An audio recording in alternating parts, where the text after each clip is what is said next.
Okay, hello everybody. My name is Mark. This is Why I Hate the World. What's happening? So, welcome, and just want to say hello, and let's go ahead and get started. So, before we, get going here, I want to give a shout out to my first patron that I got. I actually have a patron. And the thing is that Patreon doesn't tell you when somebody signs up, or at least if they did, it didn't, it didn't email me, or maybe I didn't get the email. So I actually have a patron that's been donating to me since August of last year, and I want to say, I don't know if I should give his full name, so I'll just say Joseph. Thank you so much, Joseph, for being my first patron. I really appreciate it. That's fantastic. Thank you so much. So I sent you an email there. I'm gonna really, really say, I really appreciate it. It's like, and just to let you know, I wasn't like ignoring you or whatever. It's like Patreon just didn't tell me. So anyway, so let's go ahead and get going here. Before we start, this is what we had last week. This is our kind of goofy monster looking thing that we were working on. And, I think we'll continue on with this. Maybe we'll put a background on it. Something like that. So let me just arrange my desktop here real quick so that I can, like, see what's going on here. Blah, blah, blah. Okay, let's see. Give me 1 second, folks. All right. Okay, so the theme for this week is we live in two Americas, right? And the reason for this is there's been, since the election last year, it seems like conservatives and, right-wingers in general, Republicans and conservatives and right-wingers and all those people, have really kind of just gone off the deep end, since the election. They've kind of just gone nuts, and we've seen one ridiculous conspiracy theory, after another. We have these recounts going in, in Arizona, Maricopa County, stuff like that. We had the Capital City riot, that kind of thing. QAnon doesn't seem to be wanting to go away. They're just doubling down on it. And, the Republican Party is ousting their leadership. People like Liz Cheney, for example, that don't toe the line. Those Republicans and conservatives that try to break away and acknowledge that that this is toxic, right, and anti-democratic, they're being ousted. And so what we're seeing is a genuine turn towards, borderline fascism almost, right? And I know that's a charge that gets thrown around a lot. People, especially when it comes to, on the left and on the internet in particular, in leftist circles, when everybody throws out the F word like that. Oh, they're fascists, blah, blah, blah, blah, blah. Well, it's kind of like if it quacks like a duck, right, folks? Like, it actually does seem that there is a very, very hard turn right from, and the usual sort of, like, socially, like, ambiguous, but, like mainly pro-business wing of the Republican Party seems to have gone away. You know what I'm talking about? Like the Mitt Romney types, the people that gave lip service to things like, civil liberties or whatever, but in real life didn't support it, but at least like kind of bullshitted us all into thinking they did, and their real agenda was just to prop up big business. Those people seem to be like getting ousted, and the real insane sort of QAnoner anti-abortion, like, pro-authoritarian wing is very much like taking over, right? And this is what we're seeing when it comes to things like recent, like when it comes to recent legislation that's being passed all around the country. This is what we're seeing, and it's not just the crazies in the news, right? It's not just people like Josh Hawley and Marjorie Taylor Greene that are, eating up the headlines where they become, those people are almost sort of like, they're almost like there to distract, almost, Someone like Marjorie Taylor Greene is there to like, it's to distract the media, number one, and then also she brings in lots and lots of donations, from the crazy wing of the Republican Party, right? The Trump supporters, those kinds of people, Um, but in real life, it's like we're starting to see some actual policies that have been, based on this, that have come out of this. And this is sort of what usually happens, like you get the crazy people make a lot of noise, right?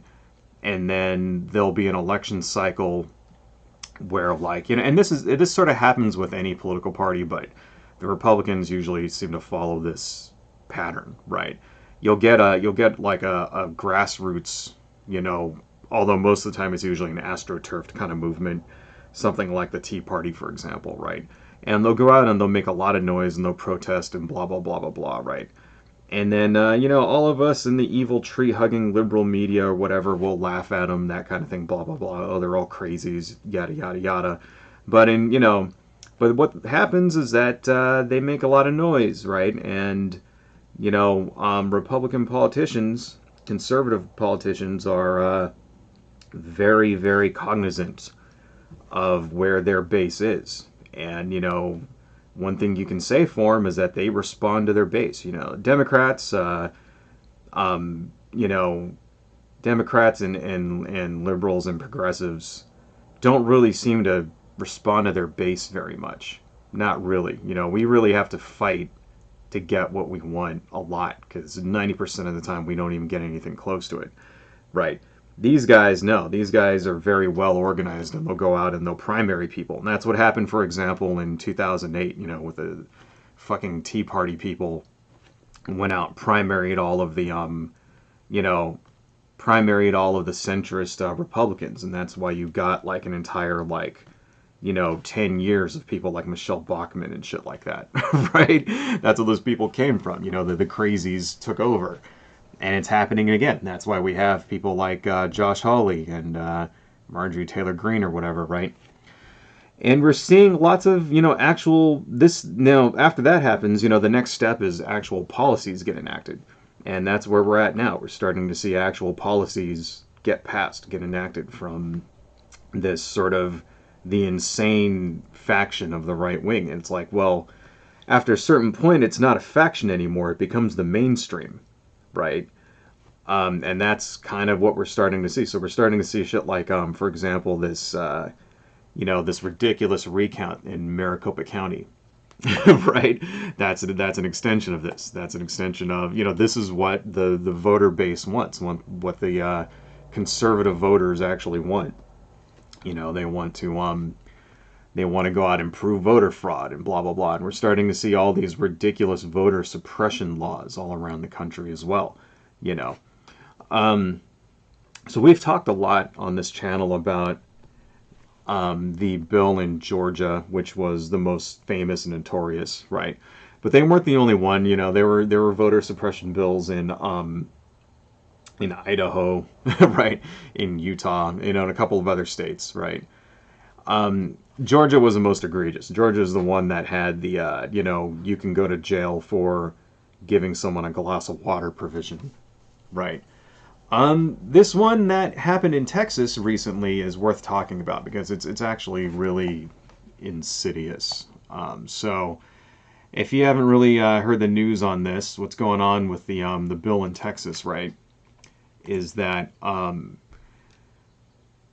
it didn't pass, right? And the reason it didn't pass is because the Democrats kind of enacted a dirty trick, which, in theory I'm against, but I guess in this case it actually prevented prevented this bill from passing. So, you know, and it's actually a tactic that the Republicans have used before in the past. In fact, I just talked about it last week. And what it was is that they basically denied a quorum, right?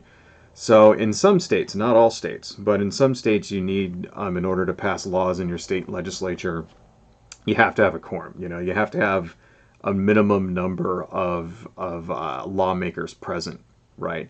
Which makes sense. There are other states where you don't, and then sometimes one party will have a large enough majority where they can enact a quorum without the opposing party, right?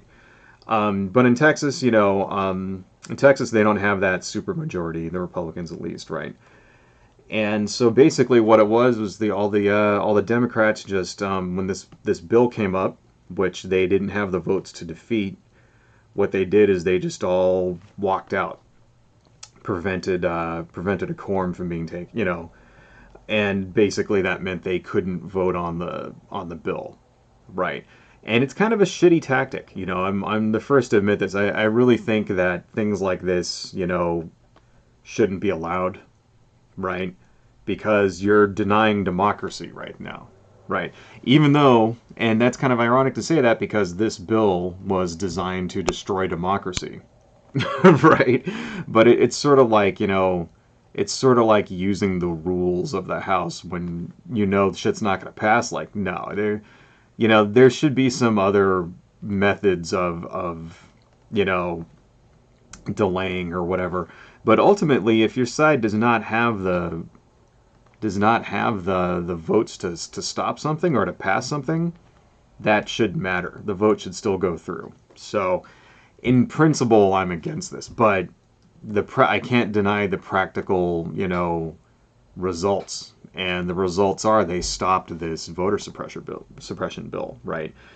And the thing about this bill is that it was pretty freaking horrible, right? Like, this one was way worse than the Georgia bill. Way worse than a lot of the other bills that we've seen, these voter suppression bills that we've seen elsewhere in the country, right? So I want to talk a little bit about, what exactly was in this bill, right? And it has sort of the same policies that you saw from a lot of the other bills, the bill in Georgia, the bill in Florida, stuff like that. In particular, it bans a lot of the methods that were used to make voting accessible and easy during the pandemic, right?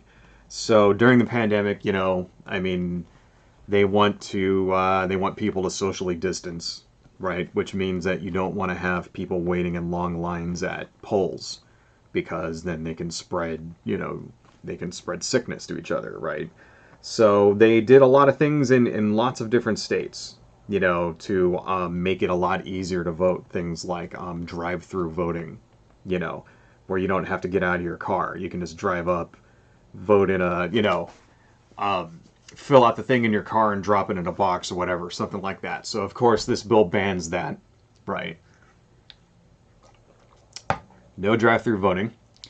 It reduced the early voting hours. Right. Now, keep in mind the excuse that you get from conservatives when it comes to things like this is that this is for voting integrity, right? These are supposed to stop illegal voting. It's supposed to stop, it's supposed to stop people who are like, voting when they shouldn't be allowed to, right? Undocumented immigrants, felons, people who don't live at the address where they say they live, shit like that, right? And, the thing is that all of the actual policy, if you actually examine what the policies are, none of what they propose would actually stop that type of fraud, which is, that type of fraud is not a problem, by the way. It has never been a problem. There's been something like less than 300 instances of that type of voter fraud around the entire country in the last 40 years. In the last 40 years, there's been over 1 trillion votes cast in all the elections, or some shit like that, or not a trillion, but over 1 billion votes cast, you know, in all of the elections since 1980 or whatever, and they've only found like 400 instances of actual verified voter fraud. I don't have the exact number in front of me, but last time I looked it up, it was like some incredibly small ass number like that. This shit is not a problem, you know. It's basically, these laws are there to appeal to the conservative voter base who can't handle the fact that they fucking lost the election, right?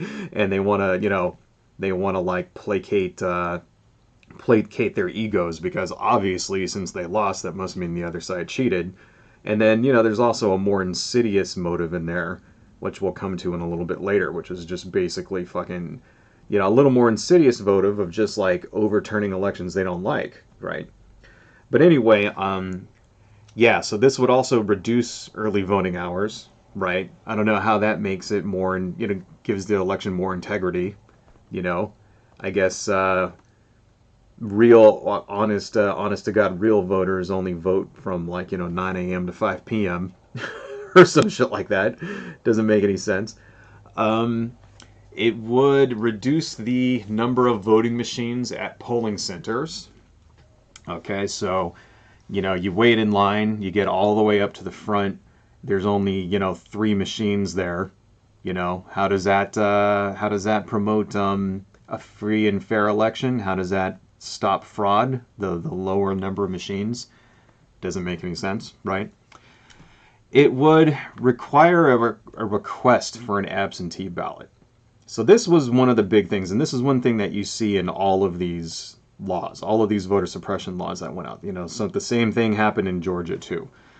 What it was, and because that was a big tactic that you know, the people used in order to make voting easy, they just sent out, you know, they just sent everybody an absentee ballot automatically. You know, we got the same thing in California. In California, everybody got an absentee ballot. They just sent it to you, you know, whether you asked for it or not. And it was because, you know, they didn't want people going to the polls to vote in person because they didn't want people to get sick.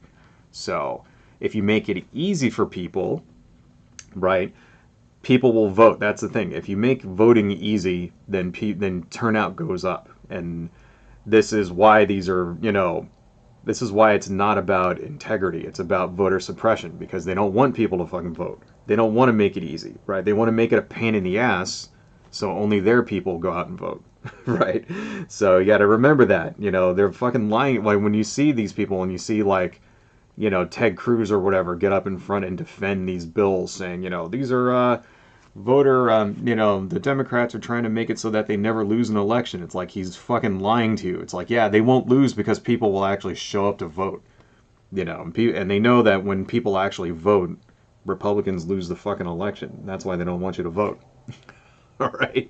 So, yeah, so you would have to actually request a ballot. They couldn't just send it to you, if, you know, without asking, right? And then it would kick more people off the voter rolls by requiring the Texas State Secretary to check the voter rolls against a nationally published list of ineligible voters. That is, people who are felons, you know, people who are not citizens, non-citizens lists, right? People who are deceased, shit like that. And you go, okay, that, you know, that sounds fine. You know, you think, well, what's wrong with that? You know, maybe we should make sure that those people aren't on the lists, right?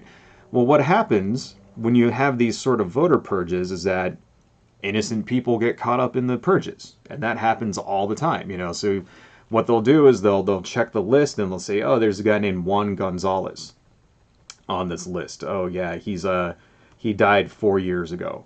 And then they'll look at the voter rolls and they'll go, oh, well, there's 6 people named Juan Gonzalez, you know, on the voter rolls. Well, one of them, you know, could be this guy who's deceased, so let's just kick them all off, right? That's what happens, you know. They'll say, here's a guy named, you know, Daniel Brown. Oh, he's a felon.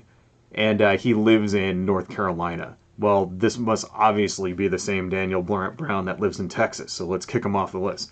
That's what happens. And then the thing is that they don't tell you you got kicked off the rolls. So if you, you know, if you mistakenly get kicked off of the voter rolls, you know, usually you should be able to go down and re-register and be like, nope, this is really me. I'm not a felon. I'm not this dead person you think I am, blah, blah, blah, blah, blah. But they don't tell you. And then you go down to vote and they go, sorry, you're ineligible to vote. You got kicked off the rolls. And that's the voter suppression. That's where the voter suppression portion comes in, you know. So every time if you require these types of audits, you're gonna inevitably kick people off the rolls who shouldn't be kicked off. And that's why these things that's the suppression, you know. That's why they're being disingenuous to you when they tell you that this is all about you know, voting integrity. Right? It's a lie.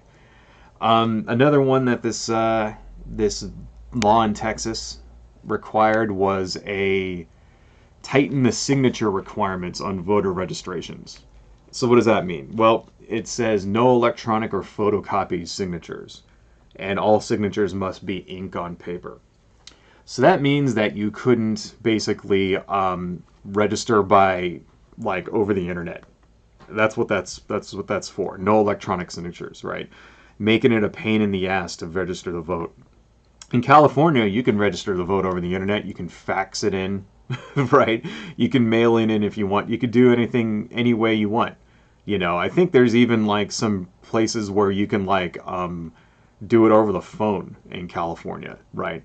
Nope, not in Texas. You know why? Because it's easy. And they don't, you know, the less people that actually register to vote, then the less people actually get to vote. And that's what it's all about. So, you know, making that, and that's the thing is that, why is that a voting suppression tactic, right? Because when you make it hard, people won't do it, right? You require that, you know, someone has to actually go and like get a stamp and all this other shit, blah, blah, blah. They're not going to do it, right? They won't do it because it's like, you know, you make shit difficult for people, and it's like, that's the thing, is that people will go, okay, well, maybe I'll do it tomorrow, and then they'll just put it off, they'll put it off, and then they'll never fucking register. And that's exactly the point. You know, fucking ridiculous. What else we got here? We already talked about the absentee ballot. The thing about absentee ballots now, if you want one, you have to qualify for it. So that's what they want. So in most places, you know, like California, for example, I keep using California because California actually has really cool laws when it comes to this kind of stuff. Anybody who wants an absentee ballot can just get one without any reason whatsoever. You know, you can usually just like, you know, you don't even have to request it. You can, like, if they don't just, like this last time, they just straight up sent it to you, you know. But usually, if you want one, you just like go up, like there'll be people that are like outside of a grocery store registering people to vote. And, you know, you could just put your name on the list right there. You could do it in 100 ways. You can do it at the DMV, right? You could do it at like any city hall, right? Here in Texas, what this law says is that you can't get an absentee ballot unless you qualify for it, right? So only people who are elderly, only the people with disabilities, or those who will be away from home when it comes time to vote will actually qualify for an absentee ballot. Which is like, why? What's the point of that? Why does it fucking matter? You know, why should you have to prove that you need it? You know, I mean, if the intention is to make it so that, you know, your election has integrity, right? So you don't want people who are not allowed to vote voting. Why does that matter? You know, why do you have to prove that you required absentee ballot, that, you know, that you can't be there, you know? It doesn't make any sense. It's like, you should be able to just get one of those because you feel like it. But no, you'll have to go in and you'll have to, like, you know, sign a piece of paper in front of a fucking witness, right? That says, I have a disability, you know, or something like that, right? And fucking, here's the thing is that, you know, this is pretty much essentially a poll tax because it requires people with disabilities to go get a doctor's appointment, right? And prove that they have a disability, right? You know, it's bullshit. It's like you're making somebody pay money to have the privilege to vote. You know, that's used to be against the law.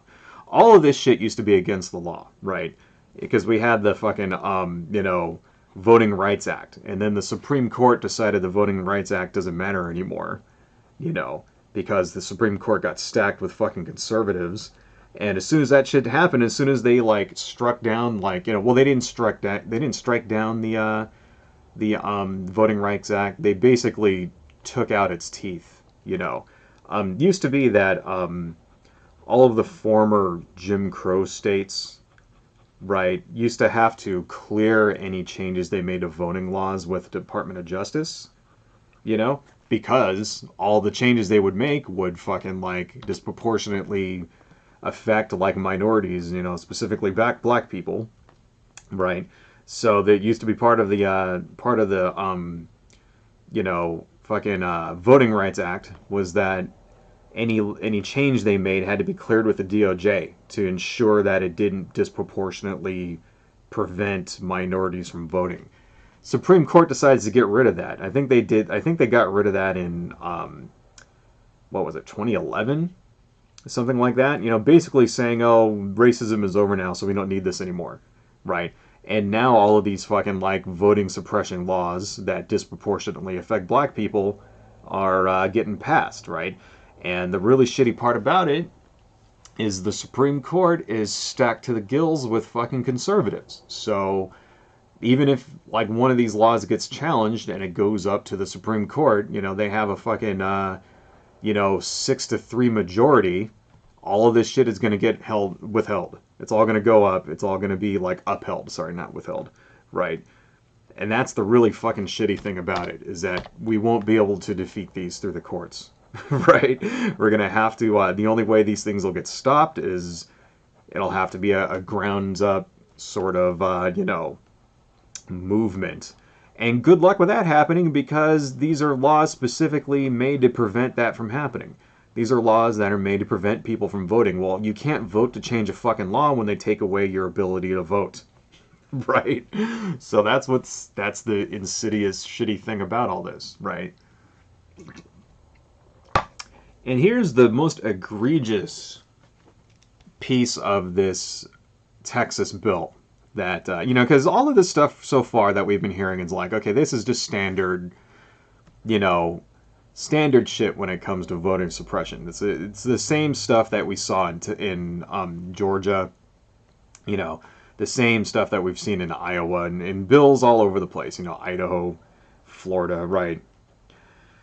This is the big one, okay, is that this bill, there was an amendment that went up right before the vote for this bill, right? An amendment went in and was passed, you know, by the, was added, I guess. It wasn't passed, but the amendment was added by the Republicans that would lower the standard, right, for a judge to say that votes from a particular district were fraudulent, right? And it used to be, so what it was that the law in Texas says, okay, if fraud is proved, right, if it's proved that votes in a particular district were fraudulent, a judge has the right to not count those votes. Okay. Which makes sense. It's like, okay, well, these votes are, you know, obviously, like Pee Wee Herman didn't vote 17,000 times. All these votes have his name on them, so obviously they're fake. Okay, that's an example. You know, a goofy, shitty example, but there you go, right? So what it does is that it changed the standard of evidence from, you know, before you had to have actual real, like, you know, evidence that you could prove in a court of law, right? And now what it is that you just have to have a preponderance of evidence. Okay. So they're using what's called the preponderance standard. Well, what is that? It's basically quantity over quality.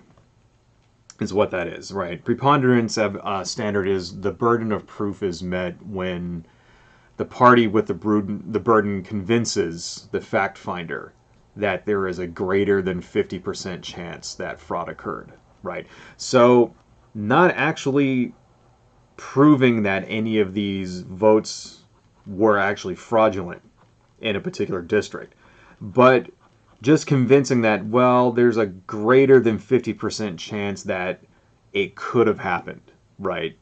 And then, to put the icing on the cake for the whole thing, right, the court may decide then that the outcome of a particular election is void without attempting to determine how individual voters voted. Okay? That was written into it. So they could say some like fucking, Republican like operative could go up and be like, "Hey, I think there was fraud in this district." Right? And then they could post a bunch of horseshit conspiracy theories, right? Like, the votes were flown in bamboo baskets from China or some shit, or that Hillary Clinton hired a bunch of illegal aliens to drive around in buses and vote, stuff like that. A bunch of horseshit conspiracy theories with no proof, right?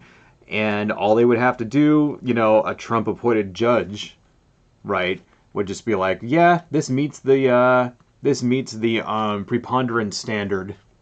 Okay, and I'm going to invalidate this entire election, and there's no requirement to actually look at the actual ballots. That's what that was a provision that was added to this Texas bill, right, like an hour before it was supposed to be voted on. Okay, so you notice, like, if you go online and you look for that, you're not going to see it in any you won't see that here. Let me just put here's a from the Nation. Okay, just so you know, I'm not making this up. All right, copy link address. I'll put this in the chat. There's an article all about that on the Nation where they talk about this particular thing that was put on there like very shortly before the actual like vote.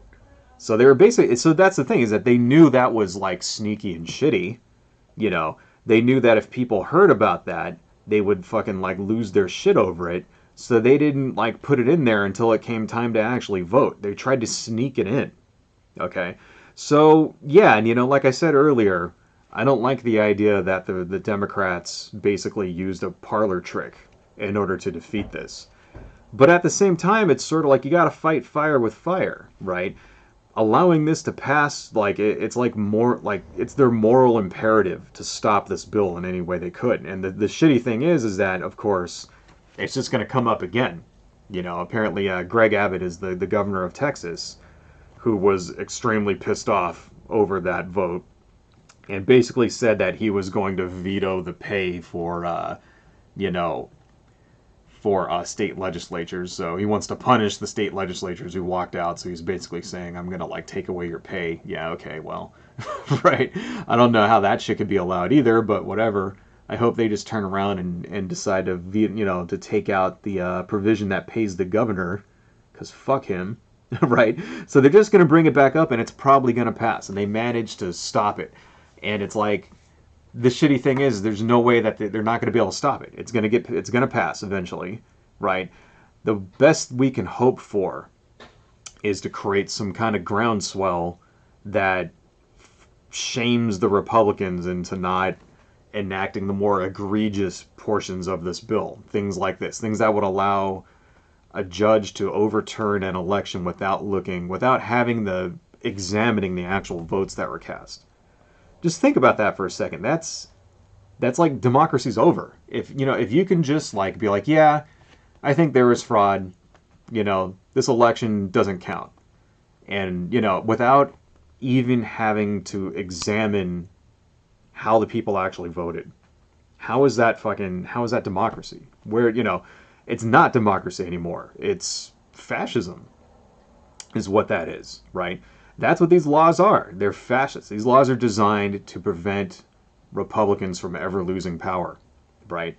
And it's because, and the thing about this last election, in 2020, the reason why they're flipping their lids so much is because there was some incursion, right? Incursion into what is usually a completely solid, like, conservative, like, line, right? Hey, Lewis the Hedgehog, how you doing? So here's something I want to show you guys, right? What do I mean by that? Okay. Here's the, let me just show you some things here, right? This here is the, wait a minute. Yeah, okay. All right. This, right? Let me just move this over here. This is the election map for 2012. Okay. If you look at this and you compare it to 2008, it's the exact same map. I think Missouri went to Obama in 2008. Right? So if you look at this, you see how this sort of like solid block of red, right? If you go back every election over the last like 20 years, most of this, right? It's all red. It's all red all the time. Right. So that's like, that's 2012, right? This is what 2016 looked like, just to compare to you. This is 2016. Okay. This is Clinton versus Trump, 2016. You notice how a lot of Obama's states kind of went away here. Missouri, some of these guys up in the north, you know, and but still that same solid block. This is basically the former Confederacy right here. The Mason-Dixon line, right? This is what let's see. This is what 2020 looked like. Look at that. Starting to erode a little bit here. Arizona went blue, right? These other states, Wisconsin, Michigan, that were red, they went blue. Georgia went blue. This is what caused that, this is what, no, Lewis, I think he won it in 2008, I think. Yeah, I was looking at 2012, but in 2008 he won Missouri. Pretty sure. I don't know. I'll have to look it up. But anyway, this right here, Georgia going to the Democrats is what's causing all of this voter suppression shit. This is why they're losing their minds, because for the first time it's starting to chip away at this sort of. There's always been this sort of Republican conservative firewall in the South here. Georgia going blue for the first time in like 30 years. Like it literally hadn't gone blue in like forever, at least the last like 4 or 5 elections. Right? This is what's causing them to kind of go a little crazy, so that's why you're seeing this. Now this is why it's like, okay, well, now we're gonna start losing, our firewall isn't there anymore. We're gonna start losing. We got to do something about it. And instead of instead of doing some introspection and seeing like, hey, why is it that people are not voting for us anymore? Maybe, we're not appealing to our constituents anymore, right? Instead of like doing some self-examination and going, why is it? What can we do to appeal to our constituents? What can we do to make people like us? Instead of doing that, they've banked on like, nah, let's just, prevent people from voting. That's their strategy. That's the Republican strategy. They don't care about you. They don't care about you or your needs. And you can see it by the policies that they propose, which is none. They don't have any policies. What's the conservative health care plan? They said that they had a health care plan, right? I mean, this is one thing that even before Trump came on, Trump said, yeah, we were going to repeal and replace Obamacare, right? Even before Trump came on, during the Obama years, they tried to repeal Obamacare 60 times, right? They even tried to appeal Obamacare last year during the middle of fucking the pandemic. They wanted to take away people's health care during the fucking pandemic, right? And what do they want to replace it with? What's their solution? They don't have one. They never have one. Okay? They've never had one to begin with ever. Okay? They don't have solutions. What is the Republican jobs plan? Fucking the current infrastructure bill that Joe Biden has, right, is what? I think they lowered it to $1.4 trillion now. Like he wanted to do, I think, 1.6 trillion, and like an idiot, Joe Biden is negotiating with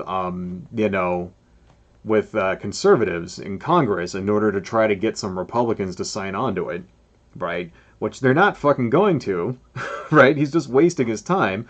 But at least, that's Joe Biden has a plan. At least his plan you know, for a jobs bill is to spend some money building our infrastructure, building roads, you know, giving high-speed internet access to rural areas, things like that, you know, right? That's his fucking plan. What's the Republicans' plan? What's their plan to increase the infrastructure? We know that's a problem that we have. We've had this problem for, you know, 20, 30 years, you know, bridges crumbling, roads fucking like potholes all over them, shit like that. You know, Flint, Michigan, and not only just Flint, but like states all around the country don't have clean fucking drinking water. It's like giving lead poisoning. It's gonna like lead to fucking. It's gonna lead to like you know generations of violent crime increases, right? What's their solution? They don't have one. They never put you know can. They don't. They don't have. What's their job bill? They don't have a job bill, right? What's their plan for you know pollution, right? You know, the Democrats have a plan, right? You know, the Green New Deal. Okay, I mean, well, it's not really that's not really a law, really, but still, it's a start. You know, Joe Biden just wants to as part of the infrastructure bill, he wants to spend I think 170 billion dollars retrofitting the entire nation with battery you know electric car charging stations, right? He wants to increase the number of electric car charging stations to 500,000, which is 10 times what we have right now, right, around the country. You know, what's the Republican plan? They don't have one. Okay, so that's the thing. It's like they don't have a plan. They don't care. They don't give a shit about any of these problems. Their problems is get a job, right? Their solution to healthcare is get a job. Can't afford it, too fucking bad. Don't die. That's their fucking solution, right?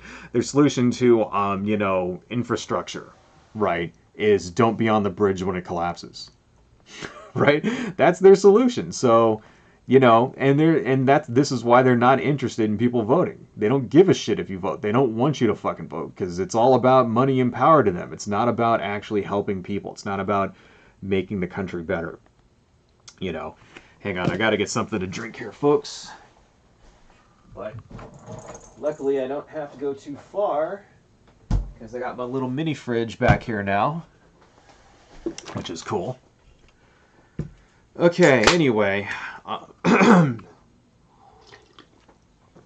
So, yeah. Getting back to the subject at hand before I went off on my fucking tangent. That's what, yeah, that's why it was so important, this bill in Texas. And remember, you know, this isn't the only bill that we've seen.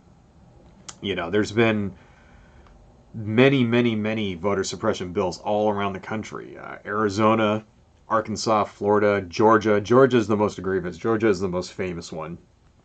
You know, Iowa, Kentucky, Montana, Utah, Wyoming, right? Everywhere around the country, we're seeing these voter suppression bills. And that kind of brings me to, you know, my other point here. Right. I want to show you guys something here. Let me see if I can find exactly which one it is. That's per income. That's the map, right? That's most gun-friendly states. No, hang on. So yeah, no, hang on a second, folks.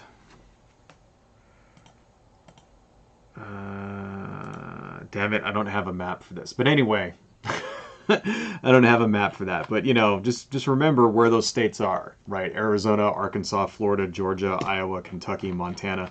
Just looking at, you know, let's just use this map for now, right? You see where that is? But this is, you know, all of those states where they're suppressing the votes, right? Georgia, Florida, Montana. Montana's way over here, you know. Idaho, Utah, right? It's all within this red sort of block. You know what I mean? You don't see these types of laws, even though they are being introduced in pretty much every state. You know, you don't see them getting enacted in any of the blue states, do you? It's always like down here. It's always in this other America, And this is what I mean when I say we live in two Americas, right? It's almost like they're two different countries now, which is not a good thing. That's very bad, Moving on here. The other big news I wanted to talk about over this last week, I guess, was there was also another bill also in Texas that banned abortion, essentially. This was Texas Senate Bill 8, which has actually been enacted. And it's basically just abortion is essentially illegal now in Texas. So what this does, it's a fetal heartbeat bill, right? And it bans abortions where a heartbeat can be detected by, of the fetus. The heartbeat of the fetus can be detected, which can be up to 6 weeks, right? Right around that time is when, usually you can hear a heartbeat. The problem with that is that most women will not know that they are actually pregnant until 6 weeks has already come and passed. Okay, 6 weeks is one missed menstrual cycle, right? Well, that happens all the time. I mean, does it not? I don't know. I'm not a woman, so I can't really say that definitively, but from what I understand, women will miss menstrual cycles all the time and not be pregnant, right? Or they'll have one that starts late for some reason, and it could be a lot of different things. It could be due to illness, right? It could be due to medication. It could be due to many different factors, allergies. I mean, all kinds of shit can cause like abnormalities in a menstrual cycle, right? And so, especially like a woman, like say for example, you're on birth control, right? Like the pill or whatever, right? Well, even like the birth control pill is not 100%. It's like, 97 point whatever percent effective, right? So there are instances of women who get pregnant while they're on birth control pills, and this could very well be another thing. And that also kind of, birth control pills also mess with your menstrual cycle, right? So it could be that, oh, she thinks that she's not pregnant and then finds out she is, and the 6 week window is already come and gone, right? So that's bad news. The really bizarre and ridiculous thing about this particular law, which is this is a law now in Texas, right, is that there's no state official that's responsible for enforcing it. Okay. What it does instead is that it allows any person to sue either the woman or an abortion provider if they think that an abortion was, it executed after the heartbeat could be detected, right? So basically, people who are not involved at all, just some rando off the street, some really what it's going to be is going to be, anti-abortion activists. That's what it is. Will suddenly have the ability to legally drag a woman into court, if they notice she's not pregnant anymore, right? And, either them or the person that gave the abortion, because remember, abortion is still technically legal, even after this.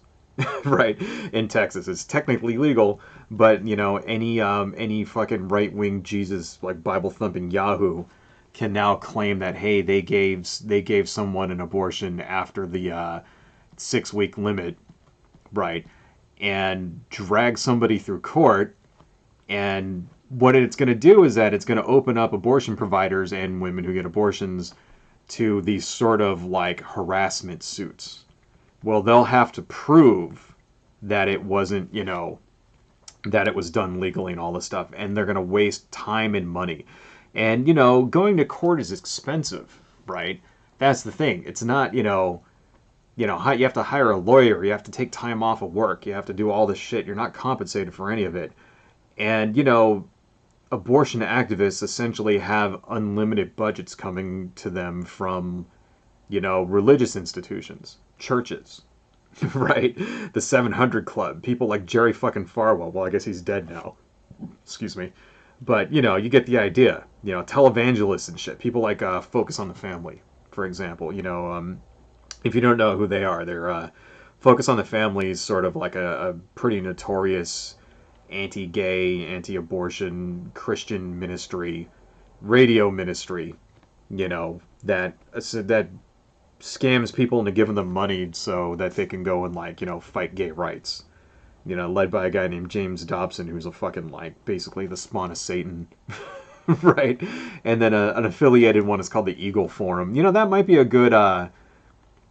good subject for a stream to talk about far right-wing Christian evangelical hate mongers, since we've kind of had lots of streams, kind of going on a tangent here, but we've had several streams talking about white supremacists and fascist movements. Maybe we should talk about hate movements when it comes to religions. That might be a good one. Focus on the Family, the Eagle Forum. These are basically the same people who are behind a lot of the music censorship in the 80s. Things like the reason why you have to get that parental advisory sticker. Tipper Gore and all that. She was affiliated with these people. Right? Anyway, so basically this allows them to just harass random fucking people, drag them into court, and the shitty thing is that in order to stop this law, you can't bring this law to court because there's no actual officer appointed by the state that will defend the law. So, and that was done specifically to prevent this law from being tied up in the courts for years and years and years. So that's the shitty thing. It's insidious the way they wrote it. But also keep in mind we have, a highly conservative Supreme Court, Amy Coney Barrett, right? Super anti-abortion. So even if it does go before the Supreme Court, it's probably going to get held up, or withheld or upheld. God damn it, I keep mixing those up. It's probably going to get upheld. So,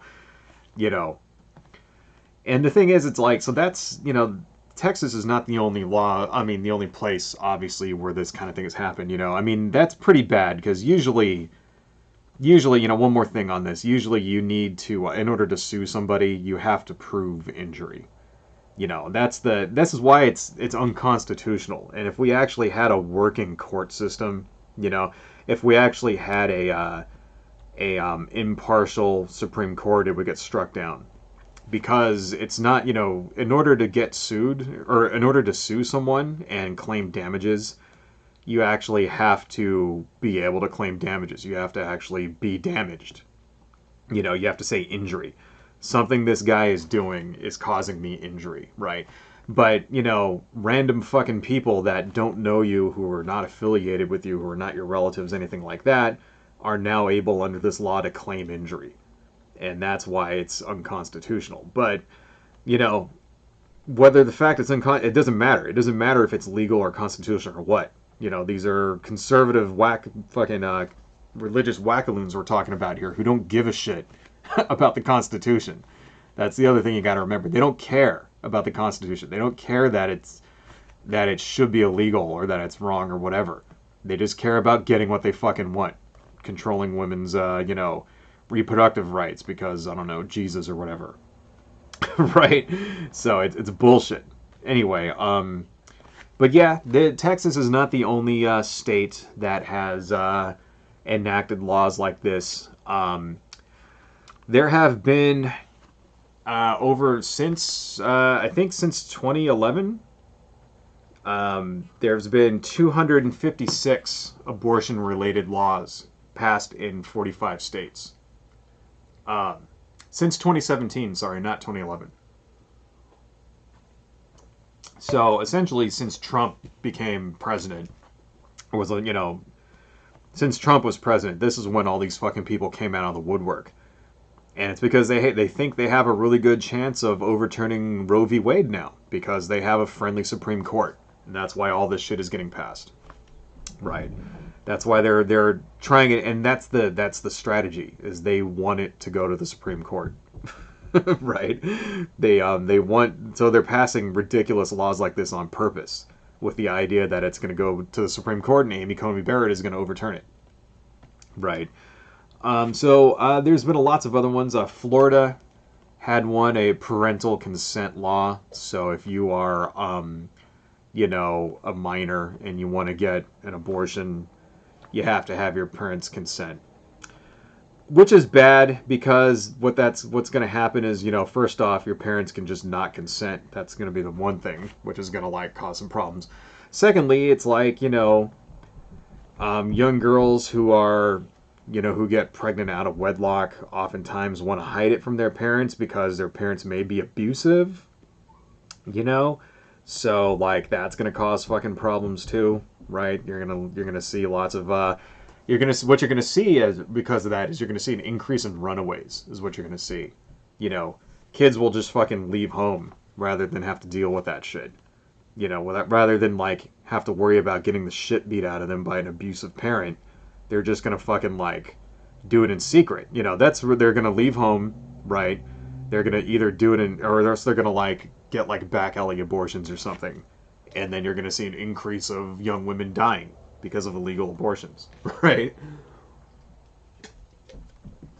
Mississippi has a reason ban, right?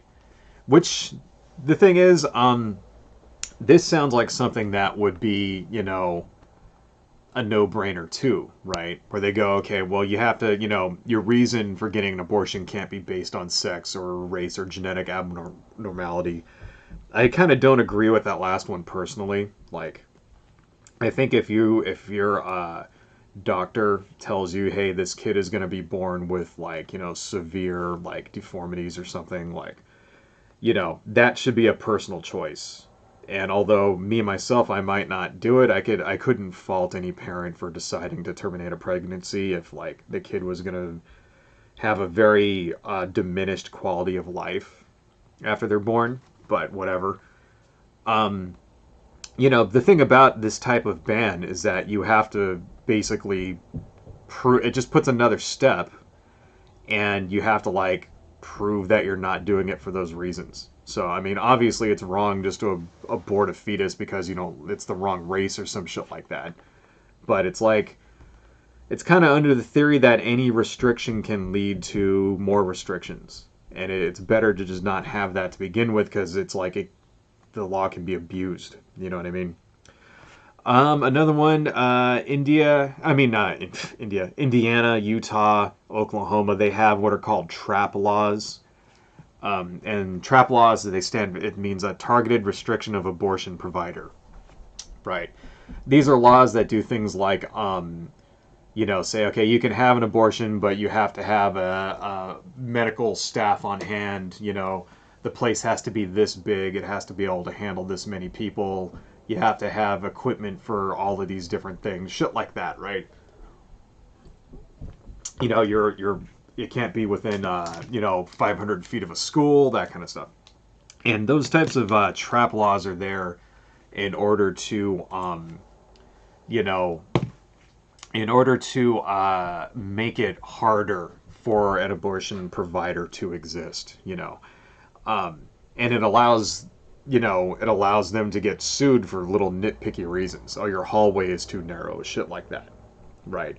So, the Oklahoma trap law allows for the parent of a fetus or a pregnant person to sue providers for wrongful death after abortion. So, parent of a fetus, right? Or a pregnant person. So it allows for the grandparents to intercede and prevent their daughter from getting an abortion. So your crazy conservative Jesus freak grandparents in Oklahoma can now legally stop you from getting an abortion because they don't agree with you. It's just bullshit. It's complete fucking bullshit, So you're seeing shit like that all around the country. And Once again, you know, Florida, Mississippi, Utah, Indiana, West Virginia, Oklahoma, Texas. These are all places that are, you know, all in that red map, right? They're all part of, they're all places that consistently vote Republican, right?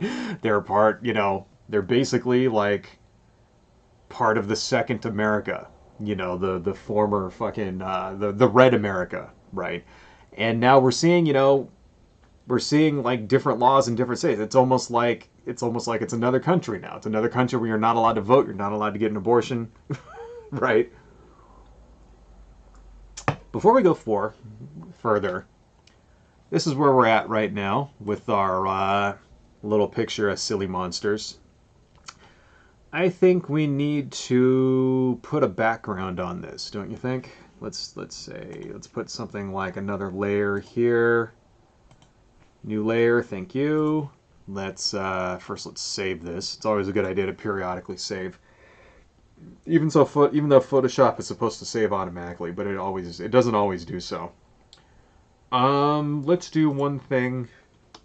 Let's just select all of these and make it a little smaller. This always has an effect of tightening it up, so there you go. Makes it look a little bit like tighter, right? Let's do that. And let's see. Let's put some kind of background behind these guys. I'll probably just sketch out a background first, and then we'll, you know, we'll ink over it and make it permanent. A good idea when you're sketching something out is to reduce the opacity like that. So, and then you want to go into your brush, turn on your shape dynamics so that it feels more like a pencil. All right. Let's see. Anyway, what is that? What is that? Why is that there? I don't even know what that is. Why is there a spot on my thing here? Go away. Okay. Well, I turned down my... All right. Anyway,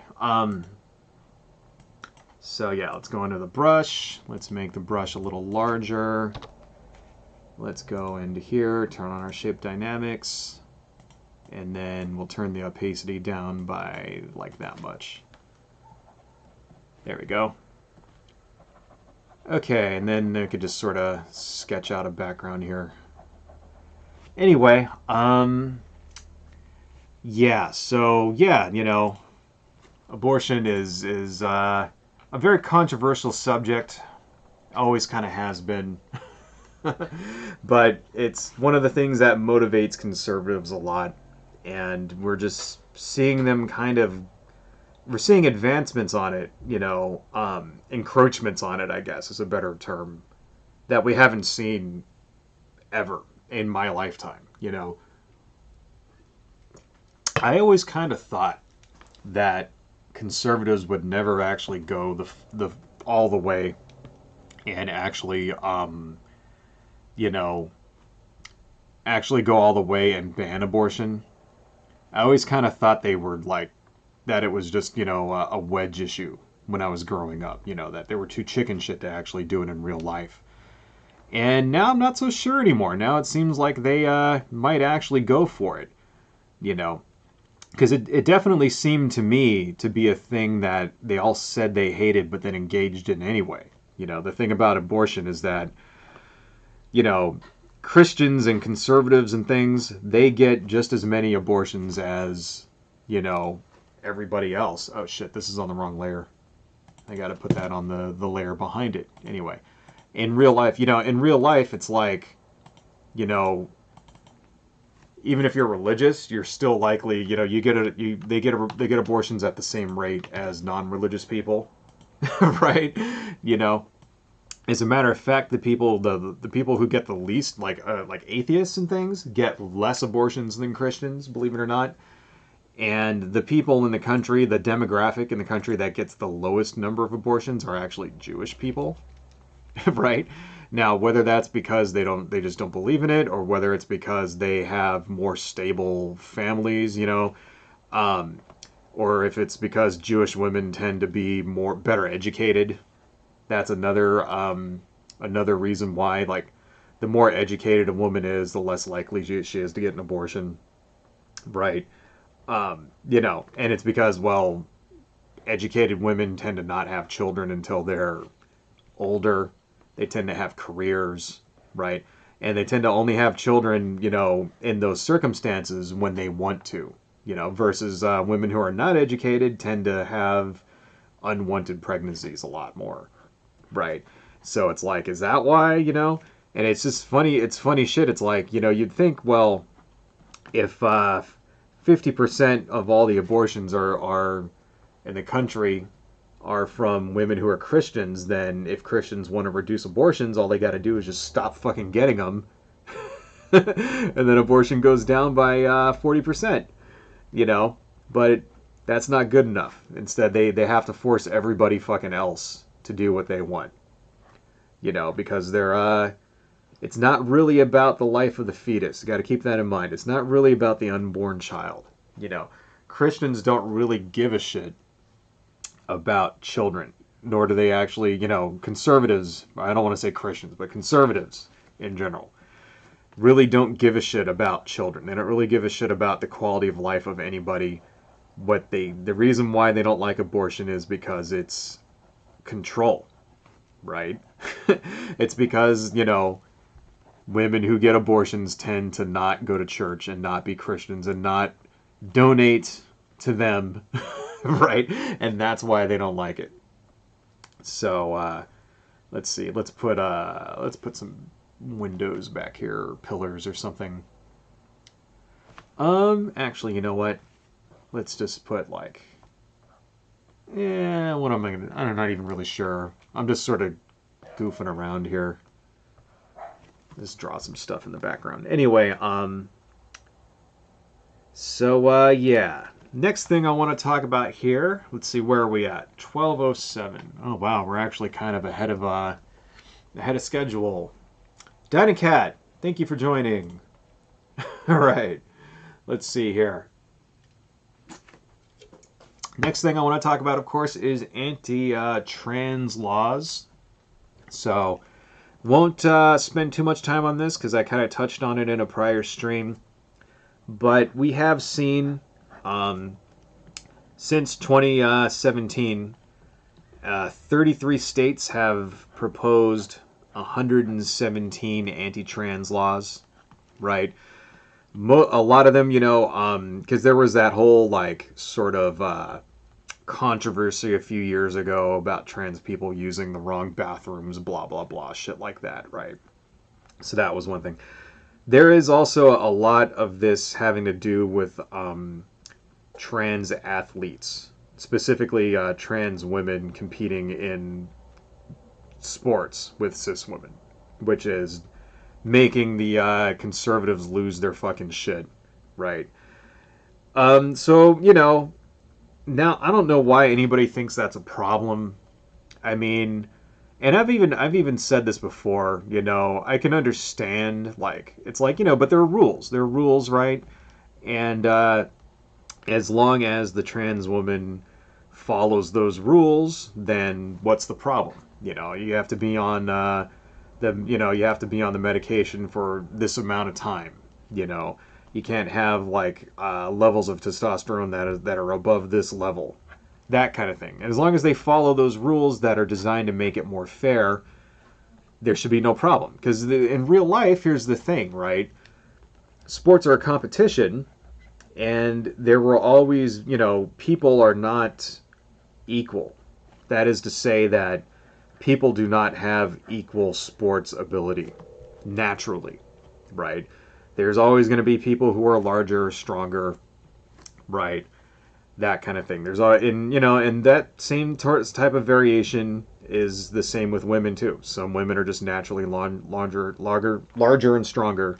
Some women are naturally more flexible, right? Blah blah blah blah blah. So it's like, at what point does it become, you know, is it like, you know, not due to like, say, you know, any advantages that a trans woman would have? At what point does it become just normal, like, you know, actually, I think I want to spread just the whole word trash on there. Made the letters a little too big. You know, like at what point is it not like the victory not due to muscles that were, that were there before, like transitioning over, and then could be due to like skill, like seriously, like at what point, how do you make that determination, right? And it's like, so, I mean, yeah, there has to be some like rules involved, but there shouldn't be bans, right? You shouldn't ban it completely, but that's what we're seeing all around in various, red states all over the place, right? 117 laws having to deal with this shit. Is it really that big of a problem? You know? Seriously, think about that. 117 laws, right? Having to do with trans rights, limiting trans people from going to the bathroom, limiting trans women from competing in sports. Why so much attention? Why are they putting so much attention on that? Is it really that big of a fucking problem? Right? Seriously. How is that like... Why are these people so obsessed with this shit? That's the thing that I don't understand. And it's because, it's not really about protecting women in sports. It's not really about protecting children in bathrooms. It's not really about any of that shit. This is all shit done to, like, rile up the base and get donations. There's always that little bit of grift, politicians who want to take advantage of shit in order to own the libs, that kind of thing. It's complete fucking bullshit. But, it's happening in the same fucking states that you see all of these other things in, Alabama, Arkansas, Mississippi, Tennessee, right? So it's like we have two Americas, So I want to kind of do a little thing here. Okay. This here is a map of the... Let's bring this over here, right? This is a map of the former Confederacy of the United States. Okay. So, right here, this is the boundary of the Confederacy, right? Texas, Mississippi, Alabama, Georgia, Arkansas, right? These were, all of these are all territories. And then here you see the Union. Okay, so that's keep that in mind. That's the this is what it looked like 100 years ago. Okay, here is the okay, let's kind of go through these again. I'll stop switching back and forth, right? So that's the Florida Confederacy. This here is the 2012 election map. All right. Look a little familiar? 2012. Completely, solidly red. All these territories are mostly red. The former Union is all still blue. That's kind of strange. Right? Here's the 2016, or we already looked at this one, so you can kind of see how they made encroachments there. That's 2016. This is 2020. Wait, no, that's 2012. Where's the 2020 map? Here's the 2020 map, right? Like we talked about, a little bit of an incursion there into the former Confederate States. But still, it's still remarkably close to what it was 100 years ago, right? It's like there's two countries. This can be reflected in many ways. Here, this is a map that has per capita income in the United States by county, right? So these are all the different counties, okay, in the U.S. As you can see, some of them are rather large, right? And, the darker it is, the more money people make in that county. You notice something here? You notice a lot of very light green all throughout these former Confederate states. Right. All the people that make the money, look at that. Back where in the former Union, A lot of this has to do with demographics, of course. More people live in these areas here, right, than all of these areas down here combined. And where you have more people, you make more money. But at the same time, you notice down here, it's like, you know, maybe that has something to do with it. Maybe, I don't know. Correlation, of course. It's not causation. I don't want to imply that it causes, you know, the less money you make, the more likely you are to be Republican. Just a correlation. This is percent of adults aged 25 and over with at least a high school diploma. So this is your education. Kind of looks the same, doesn't it? You know. Now, of course, you know, you can see there are also places in California, there's places in Washington and all around here that have, you know, a little bit of a lower, you know, something to keep in mind. So you'll look at this, see on the coast, this is where all the people live in California. These areas here are like desert. Nobody lives out here. Right. Is there desert in, you know, Alabama? Is there desert here in Georgia down here, in Alabama and Louisiana and Mississippi? You know, in Tennessee and all that, Kentucky? Not really. Once again, I'm not implying that, you know, the less education you have, the less likely, or the more likely you are to vote Republican. But, I don't know, these maps kind of overlap just a little easy, don't they? Just a little bit telling. Let's see. This is the firearm death rate per 100,000. Okay, so the lighter this is, the less people actually die per capita, right? And as you can see, California has the most firearm deaths, but California also has the highest population, right? And look at that, Louisiana, highest rate of firearm deaths. 10 per 100,000. You know, maybe it's because also, you know, these are the most gun-friendly states. Maybe that's why. You know, the darker blue it is, the more gun-friendly your state is.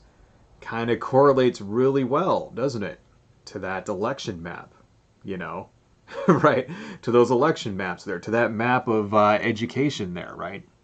Correlates pretty well to the old Confederacy. This is where all the guns are at. Just a few more of these here. This is abortion views in all 50 states. The more red it is, the less support you have for abortion. This is just not actually laws. This is just like percent of people who support abortion.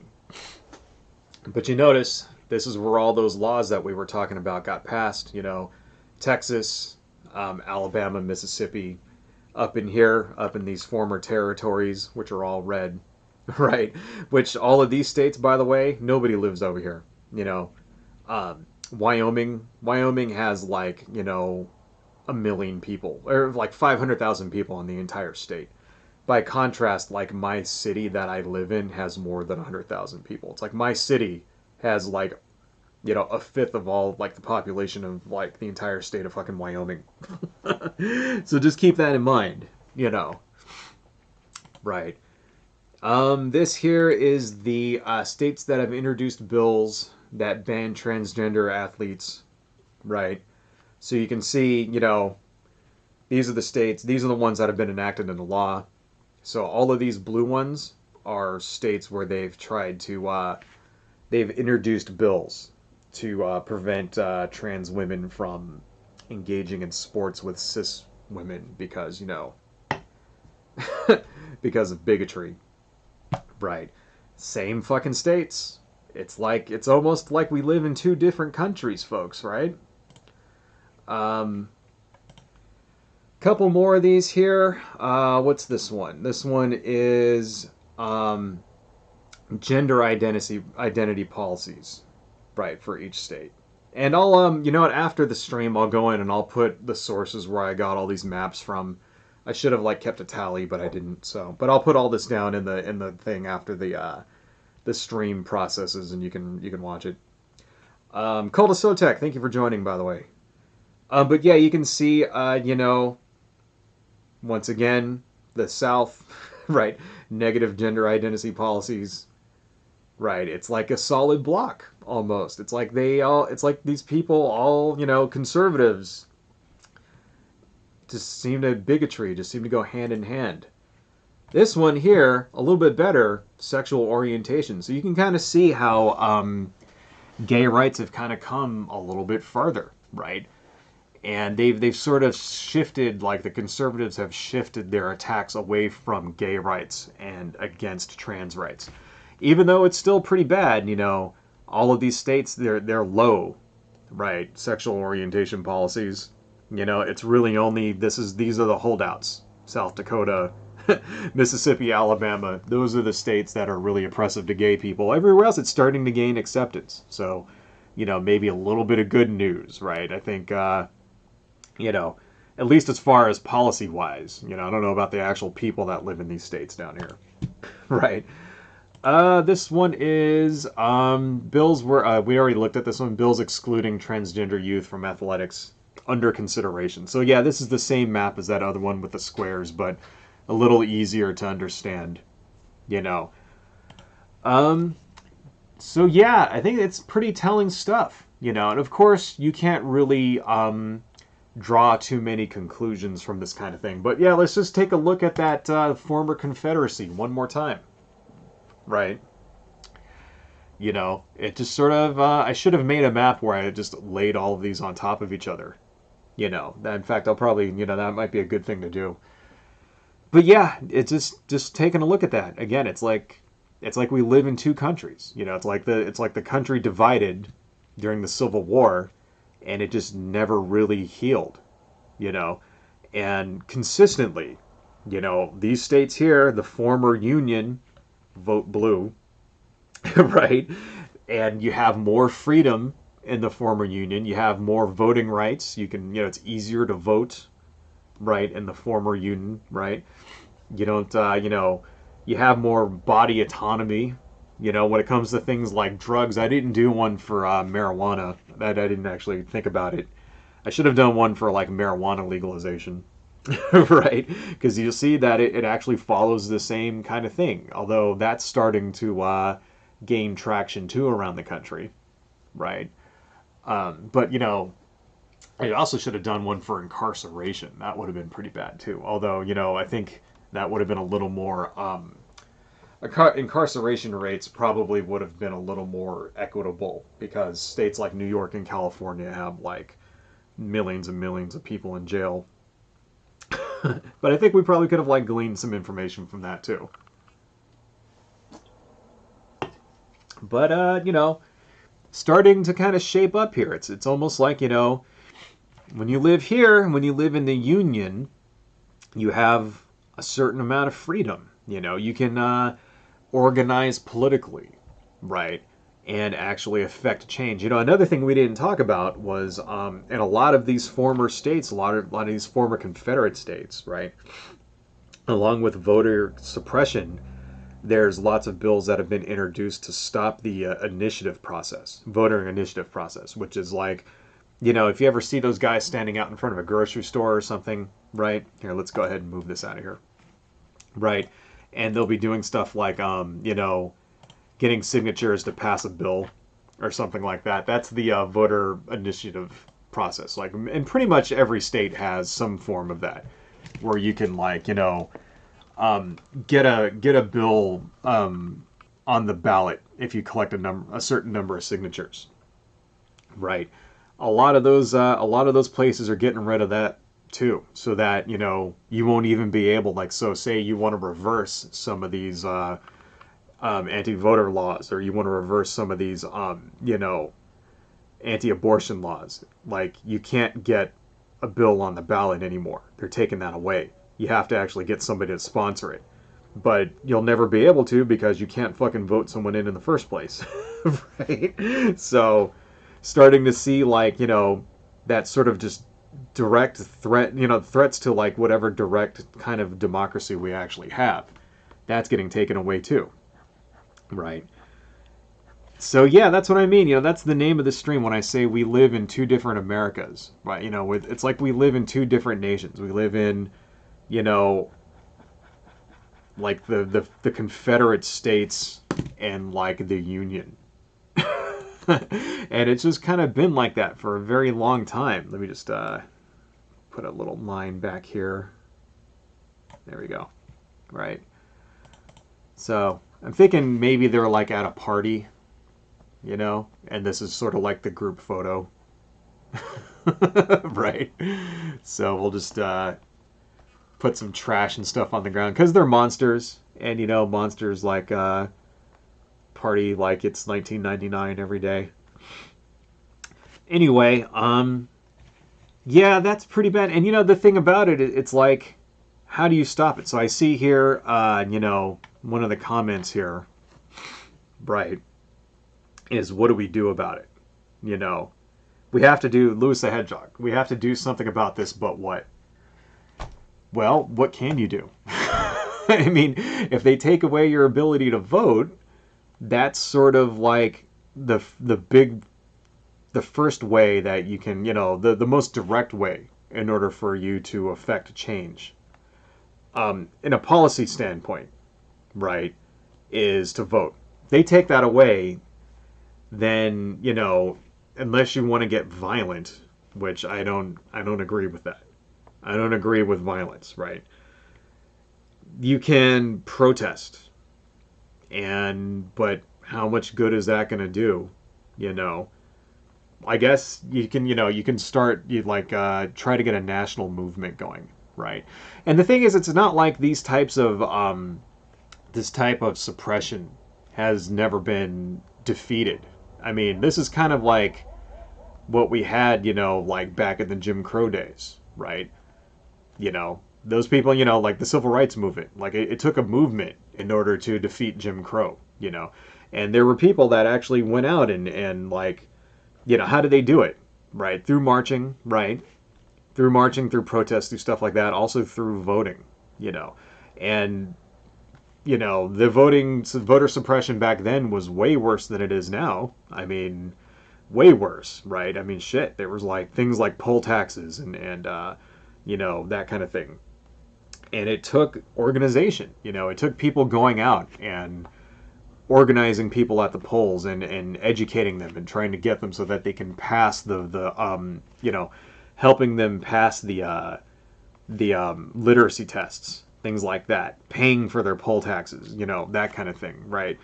And it's going to take that's what it'll be. It'll be a movement, you know, from all sides, not just from, you know, not just at the ballot box too. It's going to take like, you know, lots and lots of people going out there and protesting and voting in every fucking election and disrupting things, doing things like marches and sit-ins, right?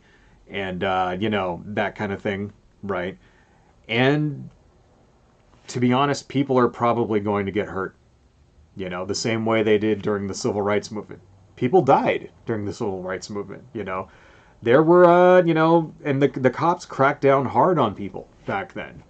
You know, you can watch some of those protests, man. People going out and getting sprayed by fucking like fire hoses and, you know, fucking like chewed on by attack dogs and cops fucking shooting them with rubber bullets. All the same kind of stuff that we saw during, you know, the George Floyd protests and the BLM protests, that kind of thing. All that should happen during the civil rights movement and more. And sometimes it was bad. Cops would open fire on people, you know. This is like true shit, man. And that's what it's going to take. It's going to have to be a movement akin to the civil rights movement. And it can't just be, you know, it can't be something like, you know, BLM. They can't do it on their own, right? You know, it's you know, the civil rights movement was successful because it captured the national, you know, national attention, right? And one thing that, you know, Americans usually can all agree on around the country is that everybody should be able to vote, right? It's kind of one of those things that is almost like a, you know, that's like kind of what it means to be American, is to participate in democracy, right? So when you take that away from people, it resonates, and it can even resonate with conservatives too. And the thing about it is that a lot of conservatives would even say, if they were presented with this information, would say that it's wrong. You know, the thing is that there's a very large segment of the population who get their news from places like Fox and Newsmax and Facebook, right? And who believe shit that, like, things like, believe in ridiculous conspiracy theories, things like Comet fucking Pizza has a torture dungeon, that kind of thing, right? And they think it's all run by satanic pedophiles or whatever, you know. Um, but still, it's like, even those people, if you can, like, demonstrate to them that there's injustice going on, 9 times out of 10, most of them will stand up against the injustice. It's just now it's like, it's now they're kind of brainwashed in a way that they weren't before. And that's what makes me a little afraid about it. I think people are underestimating how widespread and prevalent belief in things like conspiracy theories and QAnon actually is. And, you know, and it's like that kind of thing, especially, and then also you have like these like hate groups, people like the Proud Boys, shit like that, you know, um, and like Trump supporters, like people are like I think we're really underestimating like what these people will actually do in order to facilitate, in order to perpetuate their delusions. Like for example, you're hearing apparently Donald Trump thinks that he will be reinstated as president in August, which is wacky delusional bullshit. Let's see. Let's make this. I don't know. I'll have to write something in here. Some kind of. I'm thinking this is like some kind of party, and then this is like the group photo for the party. You know what I mean? Like maybe we'll make this a class reunion or something. Anyway, so yeah, kind of disturbing shit, folks. Let's read some of the comments. We're at what 12:30 right now. Let's see. What do we got here? Lewis the Hedgehog. I wish Democrats would pass H.R. 1 instead of constantly holding it over our head as a fundraising tool, though. I no longer think H.R. 1 is going to pass. I think Joe Manchin and Kristen Sinema are going to prevent it from passing. Which is bullshit. And I really think we need to primary Joe Manchin and Kristen Sinema. Because what the fuck are they there for? I mean, here you go. This is the thing. We know this shit's happening. They know it's happening. Okay. The Democrats know that this is going to be a problem. All right. They have, professional pollsters and election, analysts, right? And stuff like that. They know which states they're vulnerable in. And they know, they have predictions, models and computer models and predictions about what the, turnout is going to be like based on these types of laws that get passed. So they know exactly what the fucking problem is. And if they can't convince fucking Joe Manchin to get on board with this, does he not understand that he's going to get voted out too? If they can't get him to if they can't strong arm his ass in order to get him to fucking get on to fucking join the club on this one, then I don't know, man. I don't have a lot of hope for them. I mean, just traditionally in the past, Democrats have usually failed to deliver. And that's the shitty thing, is that they're kind of really our only alternative, because, the Republicans aren't going to fucking help us with any of the shit that we have problems with. We already kind of know that, I mean, fuck, they don't bring anything to the table. So really, if we want things if we want a jobs bill, right? If we want national health care, if we want stuff like this, we really only have one group of people to go to get it, right? I mean, that's the really shitty fucking thing about it. It's they're sort of the only game in town, and they're so fucking ineffectual. It's sad, and they're ineffectual because there's a conservative wing to the Democratic Party, which is fucking bullshit. So yeah, it's disheartening. It's really disheartening to see it, and you think dude, other countries on Earth can get their shit together, and are able to enact common sense policies that actually help people, Other countries on Earth can do this shit. Other countries on Earth have figured out how to like give their people health care. Right? That kind of thing. How come we fucking can't? And we can't because, we can't because conservatives. That's why. It's ridiculous and shitty and horrible. And, but that's kind of fucking how it is we got to work with what we got. I mean, until the violent revolution actually happens, right? Until one day the proletariat stands up and, or whatever, fucking, I don't know. I'm not a Marxist. I don't know how that shit works. But you know what I'm saying? Like, until the people rise up and, and, take care of business, this is what we got. So, I don't know. I am not advocating for violent revolution. That's not what I stand for. But just saying that if it happened, I would understand. Okay. Let's see. Democrats. Okay, I don't think Obama ever won Missouri. I think he did. You know what? Now I gotta know. Now that you said that, I have to check and see. Let's look at the 2008 election map. Because I think he won in 2008, right? Let me see here. Election map, presidential. No, he didn't. You are correct. You are correct, Lewis. Obama did not win Missouri in 2008 or 2012. So, thank you so much. Let's see. Lewis the Hedgehog. They want lead in their water because they want their votes. Right.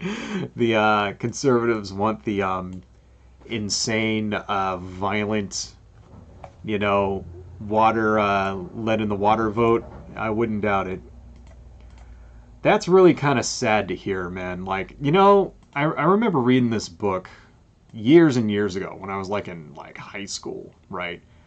And it was a book about the collapse of societies. And I can't remember for the life of me what it was actually called, but it examined this one tribe in Africa and what happened to the social order of the tribe once things started breaking down, right?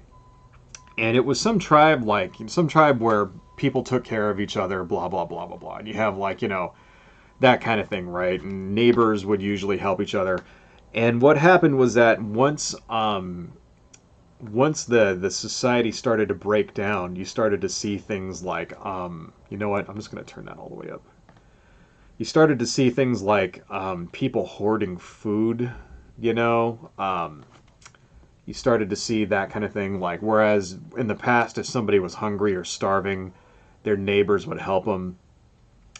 Instead, people would start hoarding food and then eating the food they had and then forcing themselves to vomit just so that they could eat more, right? That kind of thing. You started, and then in the same tribe, you'd see rape increase a lot.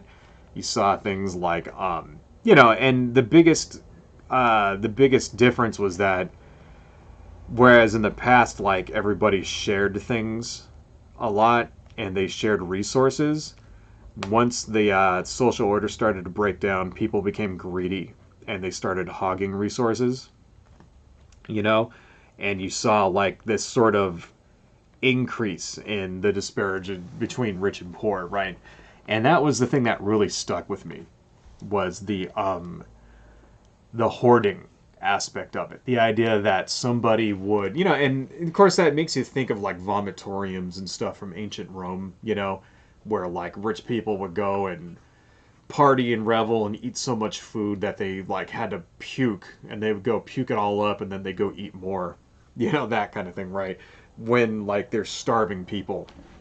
And that's the part that really stuck with me. That was the parallel that I saw, when I read this book. That was the parallel that I saw with today's society, right? Even back then, even when I was in high school, I remember thinking this. I'm wow, we have people today who are super duper rich, I mean, and this is years ago, before Jeff Bezos showed up. Right? I think the richest person I could think of back then was Bill Gates or something, right? Even though Bill Gates is still super duper fucking rich, if he's not the richest person on earth, he's like number 2 or some shit, number 3, right?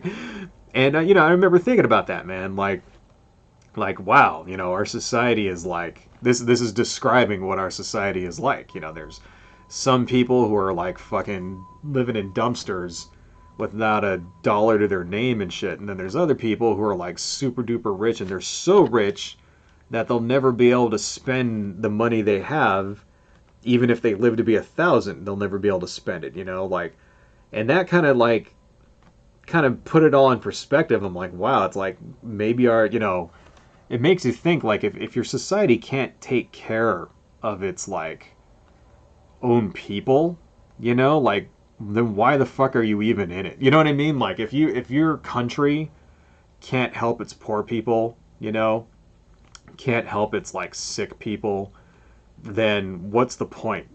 Why do you pay taxes? Why do you obey laws?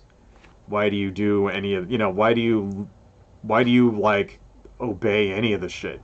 You know, why do you even live with these fucking people? You might as well just go some other place where people do like take care of each other, right? And then you start thinking about things like, oh, well, maybe that's why so many people try to like come to this country from like, you know, South America. Maybe the societies they live in South America aren't meeting their needs, you know. And yeah, it's like if you come from a place that's violent where like there's fucking drug cartels that are gonna kill you and all this shit, you know, then like why wouldn't you leave? Well, how long before people start leaving the United States like that? You know? I mean, how long before people start like invading Canada from, you know, from like, you know, south of the border here, and it's like they have to build a wall along their fucking like, you know, border in order to keep Americans out because we can't get health care here. Right? Because all of our jobs are fucking minimum wage because you can't get like, you know, because you can't vote, right? Or you're like, you know, in danger at any given moment of some psychopath blowing you away with a fucking shotgun when you go to the movie theaters, or your kid goes to school or some shit. You know what I mean? Like, at what point does our society break down enough to where, like, it's your own, like, it's your imperative to leave for, like, survival? I mean, we're already seeing it, you know, so that's kind of disturbing shit right there. Anyway, just put a little, he wasn't invited to the party, this little alien here. He's stuck outside. Let's see. It's gonna add some more shit. Let's read some more comments here. Dinah Cat loves me. Never let them get away with calling anything that's not a baby. Not once. Yes, of course. Of course. Fetuses are not human beings. They're not babies. They do not have rights. That is actually something that the right wing and the conservative Christian Jesus freaks have been trying to get for a long time. They've been trying to get things like fetus personhood, you know, passed into law, because then abortion becomes officially murder at that point. Then it becomes like, you know, anyone who gets an abortion can go to prison for murder. And so this is like, you know, little things like fetal heart, what do you call it, heartbeat bills, right?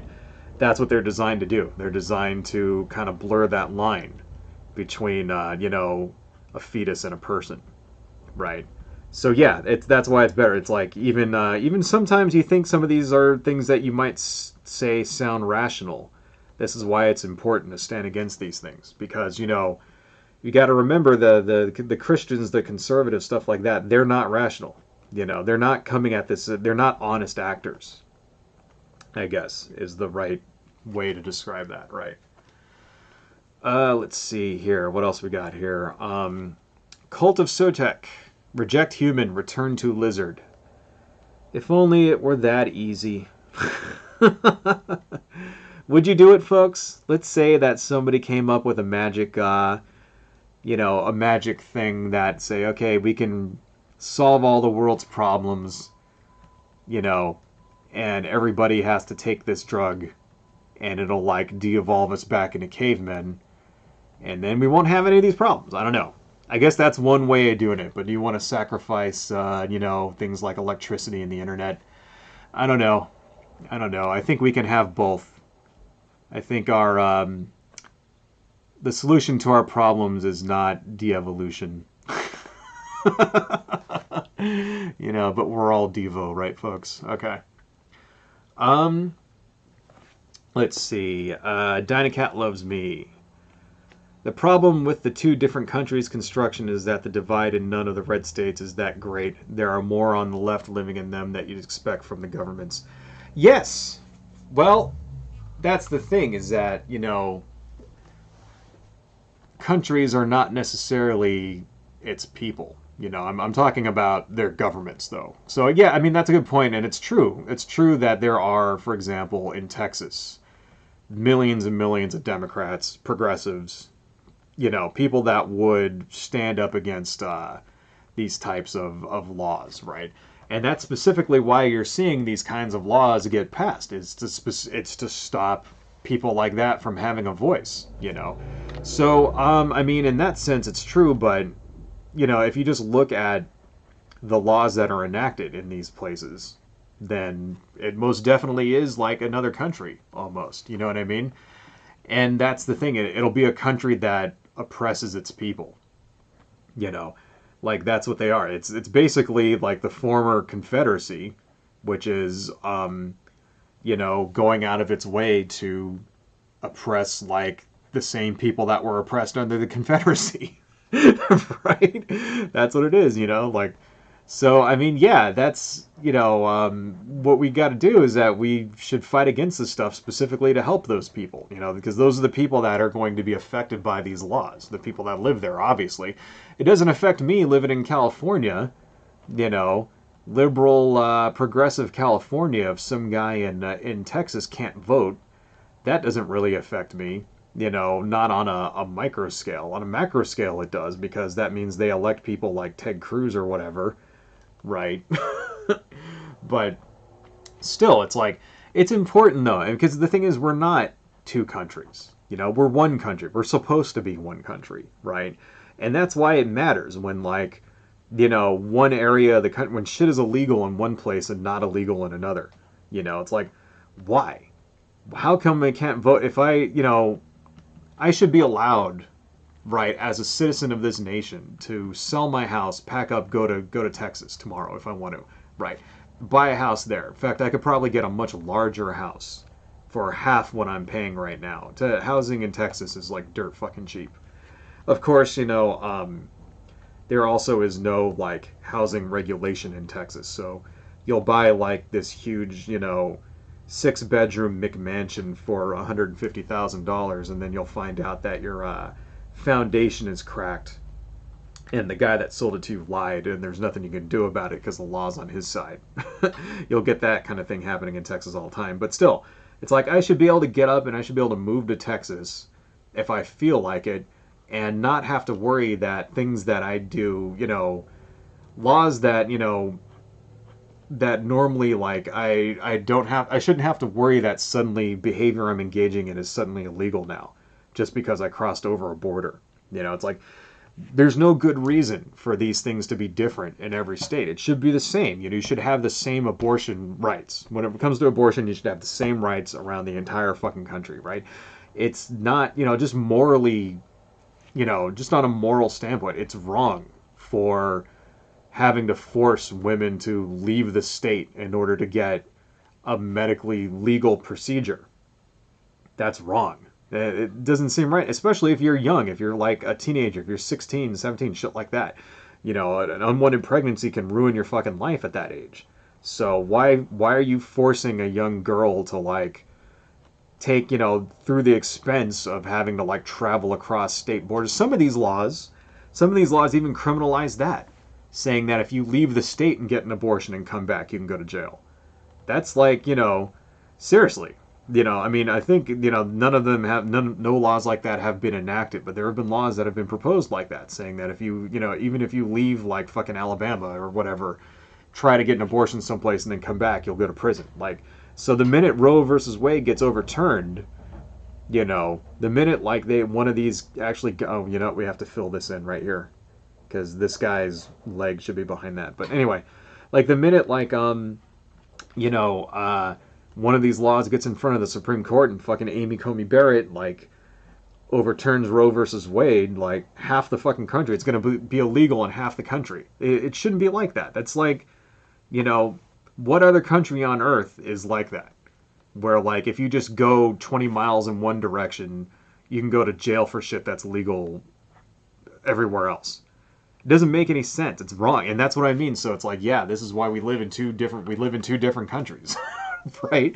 We live in one country where, like, you know, everything is you know, you have way more freedom when it comes to personal choices and determining like your fucking, you know, determining your you know, political future than in the other country where it's like, you know, all of that stuff is decided for you and you don't have a choice. And you're going to have children whether you like it or fucking not. And you're going to vote this way or you're not going to vote at all.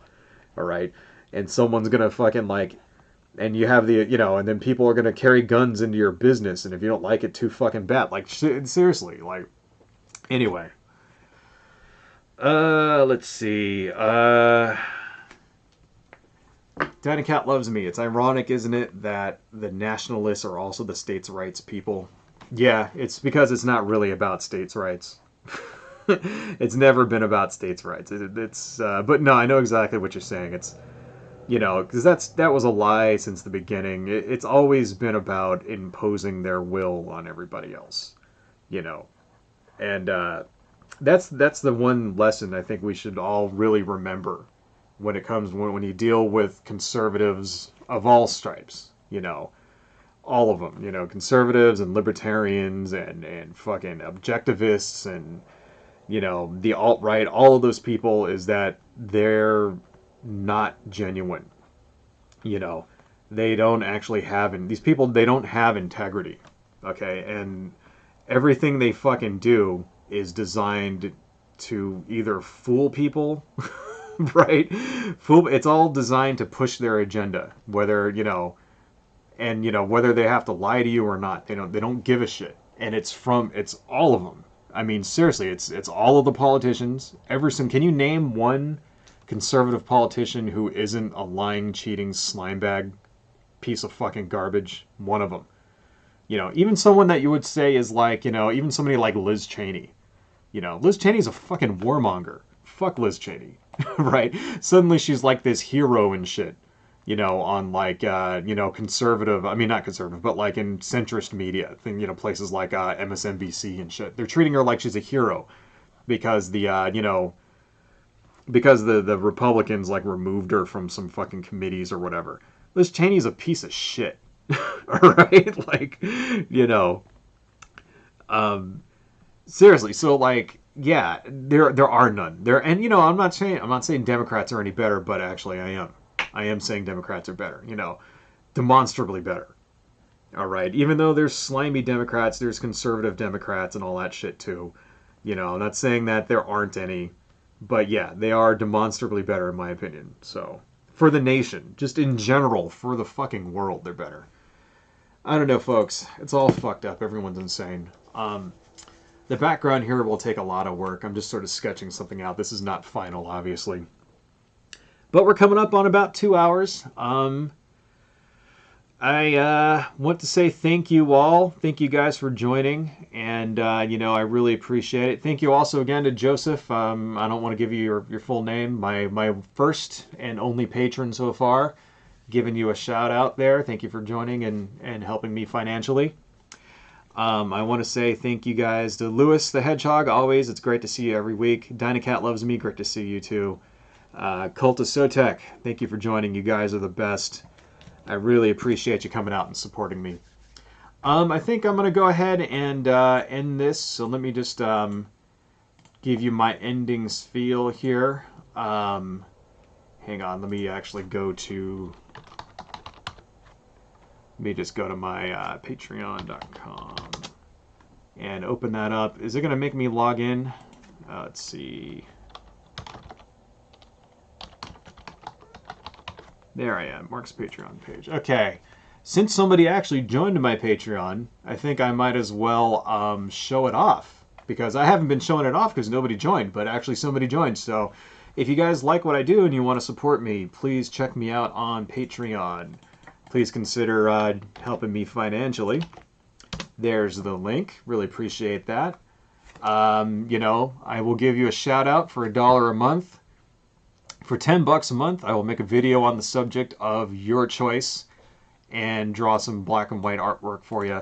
$20 a month, I'll give you a free choice of anything from my SD store and all the stuff in the previous members. So if you like what I do and you want to help me out, that's one option. Also, if you want to help me monetarily, I do have an SD shop here. This is, I sell prints and things like that. You know, I show this off every week. But please, yeah, you know, if you don't want to do a recurring thing, if you just want to do a one-time thing, you know, I sell these sort of prints. Like this is a full-size 11 by 17 go away. 11 by 17 print here, you know, coffee stain. So these are all unique. They all come out a little unique. So please consider supporting me that way. Let me go ahead and put the link down there. I also have a Deviantart site. If you like my artwork and you want to see more, I post on here pretty much, you know, once in a while, maybe like 2 or 3 times a week I post something on here. Got my comics up here. I also have these like little sculptures and things. Right, I'm going to be selling these on SD. This is actually like a little tiny sculpture thing that I made of a little parasite-looking dude. So anyway, yeah, if you want to check me out, if you want to see more of my artwork, check me out there. I have a web comic. This is hawanja.com, Fun for the Whole Stupid Family. It's about ninjas and demons and stuff. Right here, there's about to be this huge fight just about to break out, so starting to get a little exciting in the story. Please check out my webcomic. And if you want to see me talk about stuff that is not politics related, this is my other YouTube channel, UCD Videos. I do toy reviews, I do movie reviews, things like that. I do the occasional gaming live stream, that kind of thing. So please check me out if you want to see me talk about non-political stuff. So anyway, folks, thank you all so much. Thank you, Dynacat and Luz the Hedgehog, Cult of Sotek, anybody else who joined, and also thank you, Joseph. You guys are the greatest. I really appreciate it. And I will be back next week at 11 a.m. Pacific on Saturday. You guys are the greatest. Adios, folks.